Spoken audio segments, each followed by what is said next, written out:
Kita akan melanjutkan pertemuan yang kedua di mata kuliah kecerdasan buatan. Topik yang kita bahas ini adalah masalah dan ruang keadaan di dalam kecerdasan buatan. Kita tahu di dalam kecerdasan buatan itu ada dua bagian utama yang wajib ada saat kita merancang sebuah sistem yang kita buat itu, yang kita katakan sistem itu cerdas, atau dalam sering kita sebut sebagai AI, sistem cerdas lah, dan kita sudah gunakan itu dalam kehidupan sehari-hari. Ya, kita belajar juga sudah menggunakan AI, kita menulis juga sudah menggunakan AI, kita membuat video juga sudah menggunakan AI. Nah, kali ini bagian utama di AI itu adalah yang dasarnya dulu ya, sebelum kita masuk ke fase-fase yang sekarang ini sudah mutakhir ya. Ada basis pengetahuannya dulu. Jadi di AI itu ada dua bagian ini. Yang pertama basis pengetahuannya atau knowledge base-nya. Ini suatu tempat yang menyimpan fakta-fakta, teori-teori atau hubungan lain, informasi lain dan segala macamnya yang berkaitan dengan dunia atau berkaitan dengan kalau kita membuat sistem sesuatu, misalnya di pabrik, sistem cerdas di suatu perusahaan ya, khusus informasi-informasi di perusahaan tersebut. Nah, jadi informasi itu sangat berguna sebagai pengetahuan untuk mengambil keputusan, tapi belum bisa mengambil keputusan. Ya. Jadi ada dinamakan motor inference, ini yang kedua, motor inferensi atau inference engine. Itu adalah satu metodenya, atau yang nanti banyak metode. Ini bagaimana dia satu teknik untuk menarik kesimpulan dalam kecerdasan buatan. Ya. Ya, kalau dasarnya if then, jika ini maka ini gitu. Nah, itu inference engine-nya. Ya, basis dari pengetahuan. Selanjutnya, dalam kecerdasan buatan kita mendefinisikan satu permasalahan AI. Ya, diperlukan pendekatan sistematis yang mencakup 4 langkah ini. Yang pertama itu definisinya dulu.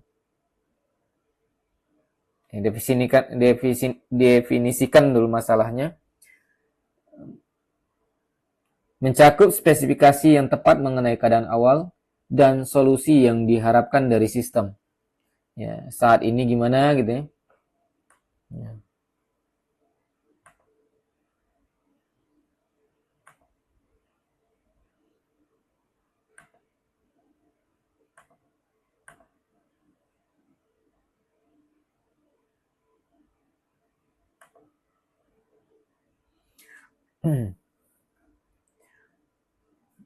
Dan solusi yang diharapkan gimana. Jadi setidaknya ada keadaan awal dan keadaan solusi. Goal, tujuannya. Yang kedua, analisis permasalahan yang menganalisis masalah tersebut serta mencari berapa titik penyelesaian masalah yang paling sesuai. Ya, kalau misalnya saya dari UMA gitu, kampus 1 mau ke UMA kampus 2. Masalah di awalnya, keadaan awalnya itu di UMA kampus 1, keadaan akhirnya harus di UMA kampus 2. Tapi kan banyak di situ teknik penyelesaian masalahnya. Jalur yang dilewatin banyak. Ya, tinggal pilih jalur mana. Yaitu menganalisis permasalahannya. Kalau jalur ini kepadatannya gimana, lebih cepat atau enggak, macet atau enggak, dan segala macam. Yang ketiga, referentasi pengetahuan. Merepresentasikan pengetahuan yang diperlukan agar sistem dapat memahami dan memproses masalah dengan benar. Ya, jadi pengetahuan itu kita buatkan aturan-aturan supaya jadi teratur dan sesuai. Jadi nggak bisa dalam database itu aja, kita buat datanya itu biar supaya mudah diproses dan dicari untuk mendapatkan solusi yang terbaik nanti. Nah, sehingga nanti yang di keempat ini, pilih teknik yang terbaik, milih teknik penyelesaian masalah yang paling optimal berdasarkan analisis dan ketersediaan sumber daya. Jadi itu. Jadi harus 4 ini ya. Definisikan masalah, analisis masalah, referensi pengetahuannya. Pengetahuan itu harus dibentuk supaya bisa mengatasi permasalahan. Hingga nanti yang keempat mendapatkan banyak solusi-solusi, maka kita pilih solusi yang paling optimal. Selanjutnya, mendefinisikan suatu masalah itu ada dari komponen-komponen ini yang harus diurai menjadi komponen-komponen berikut. Yang pertama itu buat state space-nya, ruang masalahnya. Definisikan seluruh kemungkinan keadaan yang dapat terjadi dalam masalah tersebut. Ruang masalah adalah fondasi dari seluruh proses pencarian solusi. Jadi, ruang, tempat. Kalau kita mau bergerak dari satu titik ke titik yang lain, kan banyak ya tempat-tempat yang lain. Ya, kita bisa gerak kemana aja. Nah, itu yang disebut dengan ruang masalah. Nah, sebentar saya akan charger dulu.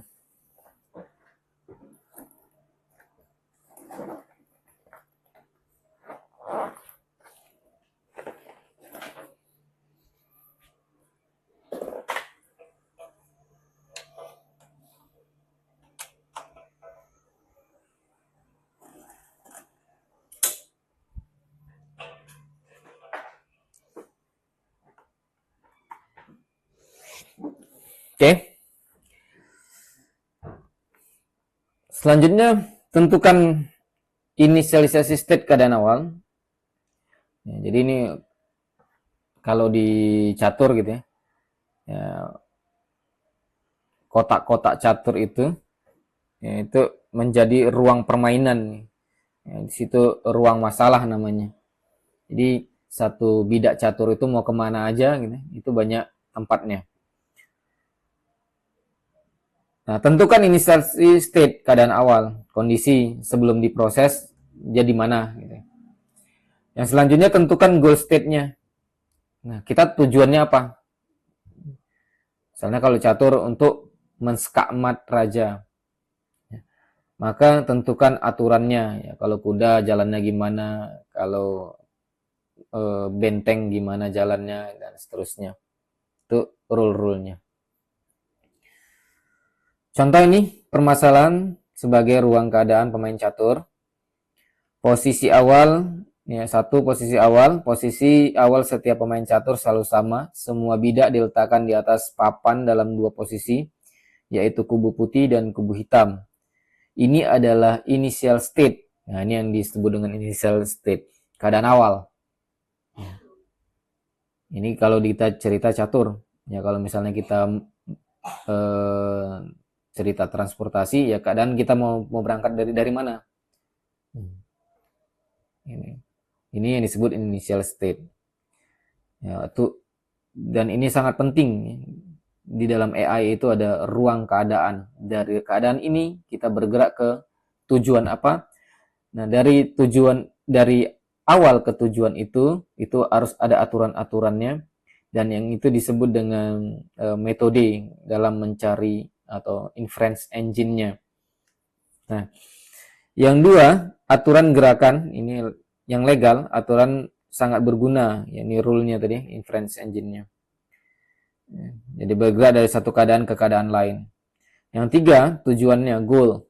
Tujuan ini dicapai adalah kemenangan terhadap lawan, yang ditunjukkan dengan posisi raja atau king, lawan yang tidak bisa bergerak lagi atau skakmat. Jadi dari posisi awal sampai kita menjatuhkan lawan. Dan kita untuk menjatuhkan lawan itu banyak aturan-aturan yang bergerak dari ini bidak catur ini, bergerak dari sini kemari ini dan segala macamnya. Itulah yang kita atur, yang kita rumuskan, yang kita modelkan dalam sebuah mesin inference engine. Nah, ini contoh. Ya, ini bentuk aturan ya, bentuk aturan. Yang tadi posisi awal, ini posisi yang awal yang belah ke kiri. Nah, selanjutnya ini baru satu kali gerak ya, yang di sebelah kanan ini. Satu buah bidak catur, posisinya yang di E dan 2, ya, E2, ini 2, berarti di sini E2. Yang tadi di sini awalnya E2-nya bergerak dari E2 ke E4. Ya. Bergerak ini dia hanya bisa bergerak maju gitu. Tapi harus ada aturannya juga. Bisa nggak dia bergerak dari E2 ke E4? Kenapa nggak E2 ke E3? Ya, kalau bergerak misalnya kita kemari, ini boleh apa enggak? Jika bidak putih pada kotak E2 dan kotak E3 kosong dan kotak E4 kosong, maka gerak bidak dari E2 ke E4. Ini boleh berarti kalau ini kosong, nggak ada lawan, nggak ada bidak punya kita sendiri, maka boleh bergerak. Inilah aturan nih, aturan. Ya, inilah ya rule yang diuntukkan untuk mencari solusi-solusi. Nah, ini ruang keadaan space. Contoh catur menunjukkan representasi masalah dalam keadaan state space, yaitu ruang semua keadaan yang mungkin terjadi dalam posisi penyelesaian masalah berlangsung. Jadi keadaan awal, mana kita kecilkan. Kita dapat mulai main catur dengan menempatkan diri pada keadaan awal, kemudian bergerak dari satu keadaan ke keadaan yang lain sesuai dengan aturan yang ada. Dan mengakhiri permainan jika salah satu pihak telah mencapai tujuan atau goal state. Konsep ini berlaku universal untuk semua jenis masalah yang diselesaikan dengan pendekatan AI berbasis pencarian. Ini untuk mencari ya, dari keadaan awal atau initial state menuju goal state atau tujuannya. Selanjutnya, contoh, ada studi kasus lagi menunjukkan keadaan awal dan solusi sehingga mencapai solusi akhir. Ember air. Kita akan mengeksplorasi masalah ember air sebagai studi kasus representasi ruang keadaan. Masalah ini adalah contoh klasik dalam AI yang menggambarkan bagaimana aturan-aturan sederhana dapat mengarahkan sistem menuju solusi. Kita ada dua pasang ember, dan ini yang kita sebut ember X dan Y. Meliputi kasus ini studi kasus ini meliputi definisi ruang keadaan dengan pasangan nilai X dan Y. Kita mau berapa sih isi dalam X dan berapa dalam Y. Penetapan keadaan awal dan tujuan. Formasi aturan-aturan transisi. Mencari solusi melalui ruang keadaan.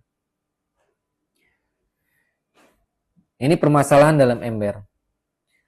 Perhatikan permasalahan berikut yang akan diselesaikan menggunakan pendekatan ruang keadaan. Ada dua ember masing-masing berkapasitas 4 galon atau kita sebut dengan ember A.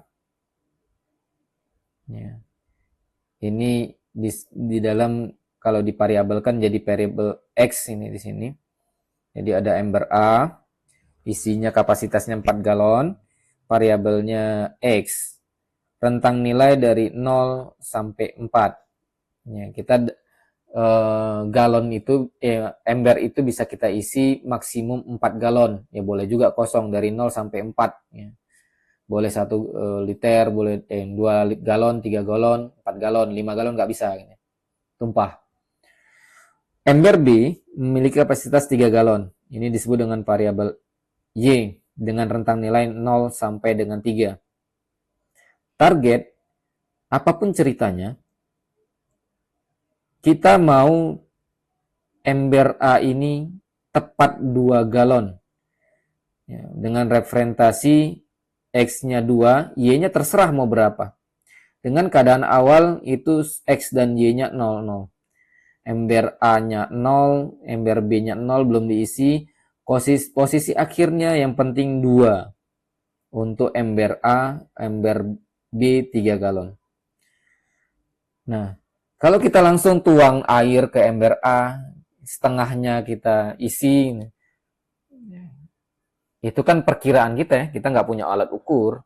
Apakah itu benar 2 galon nggak? Kita alat ukurnya cuma 2 galon ini aja. 2 ember ini, ember A dan ember B. Bagaimana ember A itu benar-benar 2 galon? Ya. Ada yang berkata misalnya kita penuhkan dulu ya, embernya misalnya. Ya. Bagaimana kita bisa mengisi separuh ini? Jangan-jangan nggak separuh kita isi. Kan ini di sini ya 2 liternya misalnya. Bagaimana kita ngisinya separuh? Tepat 2 liter. Ya, kalau terka-terka nanti kan bisa aja nih 2 liter lebih sedikit. Kita nggak punya alat ukur yang presisi. Alat ukurnya cuma ada 2 galon ini, ember A, 2 ember ini, ember A dan ember B. Bagaimana supaya dia tepat dalam 2 liter atau 2 galon isinya. Penyelesaian masalahnya, untuk menyelesaikan masalah ember ini kita perlu mendefinisikan secara formal seluruh komponen ruang keadaan. Representasi keadaan awal, keadaan awal, keadaan tujuan, dan aturan-aturan yang berlaku ini kita harus representasikan. Ruang keadaannya itu, ya, kalau kita lihat di gambarnya, posisi awalnya itu 0, 0 ya. Ember A 0 galon isinya, ember B 0 galon isinya. Tujuannya itu yang penting ember A itu terisi 2 galon. Ya, berarti ini semua memungkinkan ya, 2 galon. Mau dia ember B-nya 0, mau ember B-nya 1, mau ember B-nya 2, mau ember B-nya 3, itu tak masalah. Yang penting tujuan akhirnya adalah ember A-nya 2 galon. Ya. Berarti kan ini ruang keadaannya boleh 20, 21, 22, 23. Bebas. Ya, jadi bergerak di situ. Nah, aturan-aturannya 3 operasi dasar yang dapat dilakukan terhadap ember yang menjadi dasar formulasi seluruh aturan transisi. Yang pertama, ini mengisi dari pompa, mengisi salah satu ember dari pompa air hingga penuh, ember A hingga 4, ember B hingga 3 galon. Ya, selain mengisi, kita bisa membuang air, membuang sebagian atau seluruh air dari satu ember ke luar sistem. Yang ketiga adalah menuang antar ember. Ini kalau yang tadi di sini kan membuang keluar, kalau yang di sini membuang atau menuangkan dari ember satu ke ember yang lain. Nah, ada aksi-aksi yang bisa kita lakukan, berarti total aksinya itu sebenarnya yang bisa dilakukan terhadap ember itu ada 10. Tapi dari aturan ini mana yang bisa mendapatkan hasil akhirnya itu 2 galon dari ember B ke A. Ya. Nah, kalau kita lihat di sini, jika X lebih kecil 4, ya, kita isi dulu ember A-nya itu dengan pompa air jadi 4 isinya. Nah, kita bisa juga mengisi ember B dari pompa sampai penuh hingga 3. Ya. Kita bisa tuang sebagian ember A, ini ya, X dikurang D, ini D-nya ini yang kita buang. Bisa juga kita buang sebagian dari ember B, Y kita buang sebagiannya atau D-nya. Kosongkan ember A, dan itulah semua aturan-aturannya. Tapi dari aturan ini yang bisa kita lakukan terhadap ember ini, mau buangnya, mau nuangkan, atau mau tukar isi dalamnya, bagaimana biar supaya mendapatkan 2 galon untuk ember A. Nah, terdapat dua jalur solusi yang berbeda untuk mencapai 2 galon ember A. Kedua solusi ini menunjukkan bahwa ruang keadaan dapat memiliki lebih dari satu jalur menuju tujuan. Hanya kalau dia ada yang lebih optimal, maka kita pilih optimal. Kalau sama berarti ada dua solusi yang sama. Misalnya, kita isi ember A, ini menggunakan aturan 1, berarti tadi kita lihat aturan 1 itu isi ember A dengan pompa. Ya. Berarti kita isilah dia.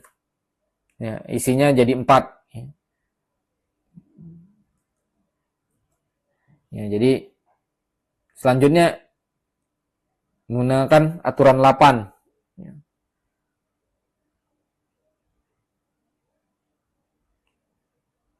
Menggunakan aturan 8. Aturan 8 itu apa? Nah, kita lihat. Tuangkan A ke B sampai B penuh. Berarti di sini B-nya penuh, isinya 3. Berarti masih ada 1 liter di sini. Masih ada 1 liter. Selanjutnya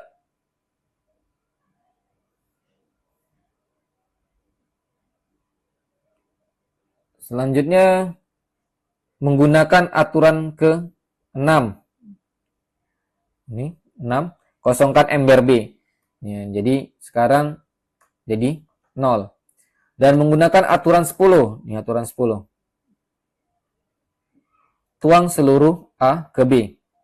Ya, tuang seluruh A ke B. Ya, dari yang tadi di sini 1 jadi 0. Ya, dan pindah kemari satunya karena kita tuang ke B. Menggunakan aturan 1 lagi, diisi penuh. Ya, diisi penuh 4 ya. Nah, selanjutnya kita menggunakan aturan 8. Yang 4 tadi kita isi ke ember B yang isinya 3. Jadi 4 untuk memenuhi 3 ini, berarti kan kita tuang 2 liter ke dalam ini. Maka jadi penuh, jadi menjadi 3 liter. Dan sisalah 2 liter karena 2-nya sudah kita tuang ke ini. Inilah solusinya. Jadi dari keadaan awal sampai keadaan akhir itu ada aturan-aturan yang bisa kita lakukan. Bagaimana cara mencari solusinya ya, yang sehingga dapat dari aturan itu. Nah, ini contoh solusi dari permasalahan. Solusi kedua sama ya, menggunakan aturan 2. Aturan 2 itu yang diisi adalah ember B-nya. Ya. Berarti ember B kita isi sudah kosong dia sudah terisi dia ini. Menggunakan 9, pindahkan yang dari 3 yang ember B ini ke ember A kemari. Berarti ini ember B-nya jadi kosong. Selanjutnya menggunakan aturan 2 lagi, isi yang 0 ini dengan 3. Ya, 3. Ya, 3. Nah, selanjutnya menggunakan aturan 5. Aturan 5 itu yang ini. Kosongkan ember A. Ya. Dibuang ember A. Nah, tadi ini menggunakan aturan 7 dulu ya, aturan 7. Aturan 7 itu tuangkan B sampai A penuh. Yang 3 ini kan 3 kita tuang kemari masih 3, maksimalnya 4 ya. Kita pindahkan berarti 1 liter kemari. Sisalah 2. Yang ini sudah 4. Nah, yang selanjutnya menggunakan aturan 5 tadi buang yang isi di sini. Selanjutnya 9, tuangkan yang ada di B ini ke A. Ini dapatlah solusinya. Tapi di sini ember B 0. Ya boleh ya, mau ember B-nya berapa aja, mau 3, mau 0, terserah. Tapi dapat dia solusinya. Ini solusi yang kedua. Ya. Jadi contohnya gitu ya. Untuk mencari dari keadaan awal sampai dia menemukan solusi dalam AI itu. Dia mencari gitu ya, solusi yang terbaik. Nah, ini puzzle petani, sayur, kambing. Ini contoh nanti kalian baca-baca sendiri ya. Karena ini juga sering dibahas waktu SMA dulu ya. Waktu SMA kayak mana sih petani menyeberangkan kambing, serigala, dan sayur supaya tidak saling makan dengan keadaan-keadaan yang sudah dibuat aturan-aturannya. Nah, mungkin ini nanti dibaca, dipahami sendiri, ini sama ya. Intinya kita bahas di sini adalah ruang keadaan dan ruang penyelesaian masalah ya.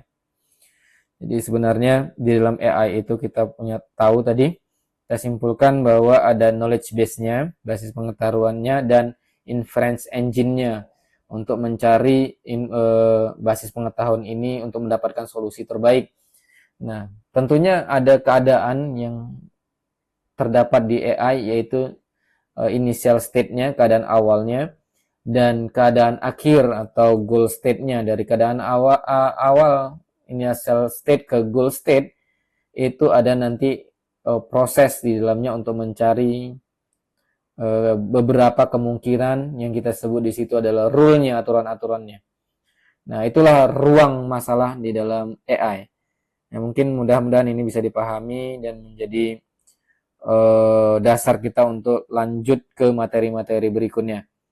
Ya, karena ini masih online gitu ya. Maka saya harapkan nanti waktu saat dia luring kita bisa bahas lagi lebih mendalam. Mungkin kita tutup aja pertemuan ini. Assalamualaikum warahmatullahi wabarakatuh dan selamat berpuasa bagi yang menjalankannya.